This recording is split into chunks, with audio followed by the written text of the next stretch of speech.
Some Nigerians who are living in the UK have taken their time to visit the London clinic where the former President Muhammadu Buhari passed on, and they made some shocking revelations as they were told by some of the staff of that very London clinic.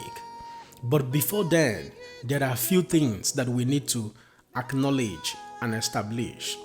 At this material time, it is very obvious that it is now a reality of sadness and a moment of mourning for the entire family of the late President Muhammadu Buhari, especially his beloved wife and his children, as his body or his remains finally arrived in Nigeria, direct into his hometown in Daura. In view of this, many public office holders in Nigeria, the who is who, the big wigs, are currently paying condolence to the family of the late president. People like the former president, Goodluck Jonathan, has gone to his hometown in Daura to pay condolence. Alhaji Atiku Abubakar just returned from, his business trip that he has to cut short, heading to Daura to also pay a condolence visit.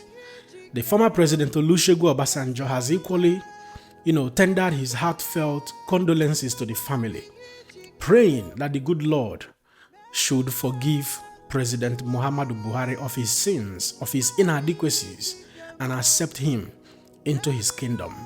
Listen to Olusegun Obasanjo. About Muhammadu is that he tried his best. My prayer is that God will forgive him of his inadequacies and accept him into his kingdom.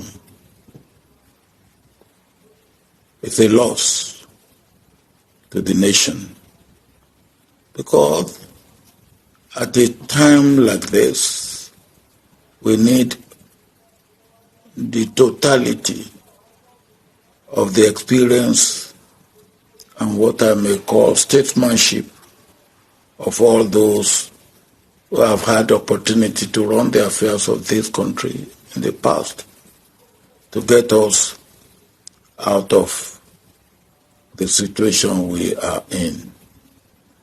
He will be sorely missed, and may his soul rest in perfect peace. However, scores of video clips continue to trend on the internet space, where some Nigerians, especially across the north, were spotted celebrating the departure or the demise of the former President Muhammadu Buhari for reasons that many continue to probe to find out in clarity why they are actually celebrating his death. According to some public opinion, it has been argued and even stated that simply for the fact that hunger does not know tribe, that hardship does not know tribe, owing to the current economic hardship in Nigeria, which actually started from the regime of the former president from 2015 down till 2023. And Tinubu himself, the current president, attested to that when he admitted that he inherited a dead horse of economy from Muhammadu Buhari, and thereafter continued in the same trajectory, plunging this very nation into more economic turmoil. Hence, many are saying that those who are rejoicing because they felt that the former president inflicted a lot of pains and hunger on many Nigerians, especially across the north. There are other scores of reasons which many Nigerians and public opinion have outlined, on the internet space. Many saying that it was the same president who ordered the Nigerian military to attack the innocent protesters during the NSAS protest in 2020. There are many other arguable and non-arguable reasons highlighted by many Nigerians. But before then, have a look on some of the video clips trending where some youth were seen celebrating the departure of the president.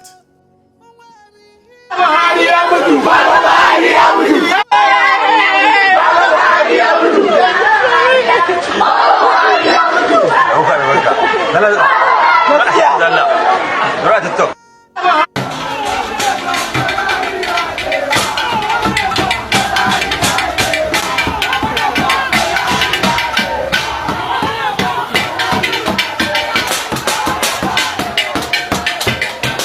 established that, I will go further to show you the video clip from Nigerians residing in London who went to the London clinic where the former president passed on.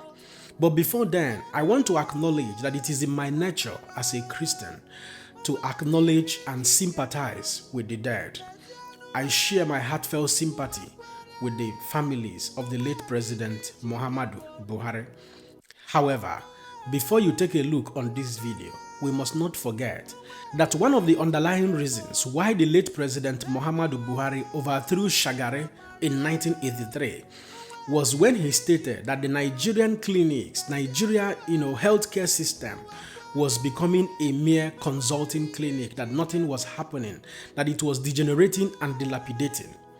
Up to today, we are yet to have a functional and functioning, healthcare system in Nigeria that can cater not only for the elite, but as well as common Nigerians. The same Buhari promised Nigerians that he was going to revive, the refineries in Nigeria. He equally promised alongside with Alhaji Bola Ahmed Tinubu during the 2015 campaign that they were going to destroy and, exterminate Boko Haram insecurity in Nigeria within 6 months. I will leave you to your conscience to answer the question if we are still battling with insecurity in the Nigeria of today.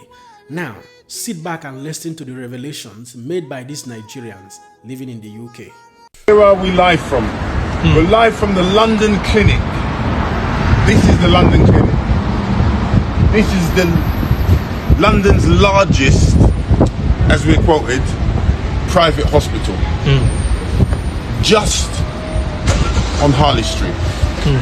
Now, those who know can only but imagine the cost of a night's treatment here. For a suite of rooms in which you will be treated in, you can only but imagine the cost. But yet this place here, the London Clinic, with another branch just across the road there, was the place where the average Nigerian can't even enter the door, because they'd have to get on the plane to come here. Having got on the plane to come here, not only was the person who misruled us for how many years able to get full treatment, but he was able for it to be without payment from his pocket. At London's largest private hospital in Harley Street. Now, citizen, I'm sure you have something to say. There's something very, very that is stirring. That will make, there's something galling about this. This is the same man they said who stayed here receiving treatment in a private hospital in London. This same man, I remember him, I said this before, as a child growing up in Nigeria, when we toppled Buhari's, Shagari's government. The first thing they said was that Nigerian hospitals has deteriorated. That was what he said when they come up with that coup. The same man came to London in a private hospital. Question we must ask. As we can quote from staff, as we told, we didn't film them because we like to leave them as anonymous. We were told he was here between 2 weeks and 10 days. 10 days, 2 weeks, that kind of thing. How is it that those who foot the bill for this treatment, not only this one, but one's going back, I've only told on the day when the bill is due. They weren't told when he arrived. They were told when the bill is due. This is the London Clinic. Not Abuja Clinic, not Echo Clinic, not Port Harcourt, not Kanu, not Katsina. This is London Clinic. Go on the website and see how much the fees are for what they call self-pay. And I think it's the largest private hospital in London. The largest private hospital in London. Bigger than the Wellington. Yeah, the thing is that this man, these people who came here for treatment, nothing stops them from going to the national health clinics or hospital in London here, because it is free. For someone like him, he has a British passport. So it will be free for him. So, but again, having the last laugh, he still went to a private hospital in this country. The cost, which is nothing but peanut to them anyway, because it's public money. Because it's for free. This public money is free as well. It doesn't know the cost. I understand what you're saying. It's free because they don't pay for it. Because it's the money that belongs to Nigeria. So they do whatever they like. Nigerian citizen. Are you a citizen? So are you a citizen? Can you enter this hospital I understand what you're as a saying. citizen? I understand what you're saying. It's free. It's free for those Nigerian politicians because it is not their money in the first place. So they do whatever they like. But it's a very expensive hospital for an ordinary person to come to. You can't even afford it. Okay, now my point is that I was looking at this hospital when we came here. What was going through my mind was this: if there was leadership, something like this would be in different parts of Nigeria. This man would have created something like this in Nigeria. Times 20. Yes. Times 30. Yes. Times 50. Times 70. Each state would have 2, 3 places like this. How many do they have now? They will loot, steal the money, and at the end of the day, they will come and use that money and spend it abroad. Spend it abroad. When this man was ill, we were never told what ailed him. Now he's dead. Will we be told what killed him? Nigeria saved him. It's killing us. This is the London clinic where it's saving those perpetrators of the greatest fraud known to man. That one which keeps you enslaved. If you like, take action. If you don't like, take action. Whichever way it is. But question yourself. When your children are sick, when your parents are sick, what hospital do they go to in that contraption? That place called Nigeria. Where do they go?